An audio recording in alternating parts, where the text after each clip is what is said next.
আবুল আলা মওদুদী ইসলামী চিন্তার একজন গুরুত্বপূর্ণ নাম। ইসলামী রাজনীতি বা ইসলামী রাষ্ট্র ব্যবস্থা নিয়ে কথা উঠলেই অনেকেই মনে করেন আবুল আলা মওদুদীর কথা। তিনি কার থেকে শিখলেন, কেন দল করলেন? আজ জানি তথ্যভিত্তিক ইতিহাসের আলোকে। আবুল আলা মওদুদী জন্ম নেন ১৯০৩ সালে।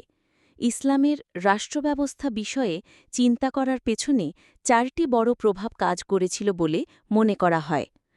প্রথমত, সিরিয়ার ইবনে তাইমিয়া, যিনি শরিয়া ভিত্তিক সমাজ প্রতিষ্ঠার কথা বলেছিলেন। দ্বিতীয়ত, ভারতের শাহ ওয়ালিউল্লাহ দেহলভি, যিনি সমাজ সংস্কার ও দাওয়াতের পক্ষে ছিলেন। তৃতীয়ত, ড ইকবাল, যিনি মুসলিম উম্মার আত্মমর্যাদা ও স্বাধীনতার কথা বলেছেন।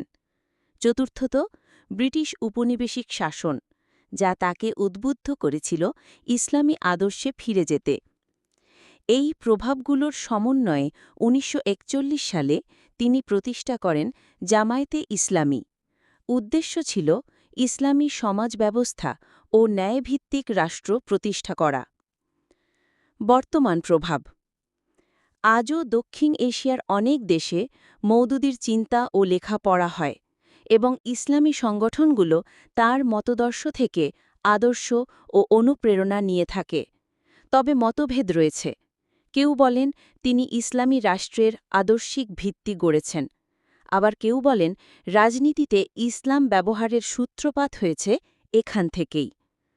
তথ্যভিত্তিক আলোচনার ভিত্তিতে এটা বলা যায়, আবুল আলা মওদুদী ইসলামী চিন্তার ইতিহাসে একটি গুরুত্বপূর্ণ নাম। ইতিহাস থেকে শিখি, ভিন্ন মত হলেও তথ্যকে মূল্য দিই। মওদুদী সাহেবের ভাবনা ও অবদান আপনি কেমন দেখেন? কমেন্টে লিখুন ও জানাতে চাই পেজটিতে ফলো দিন।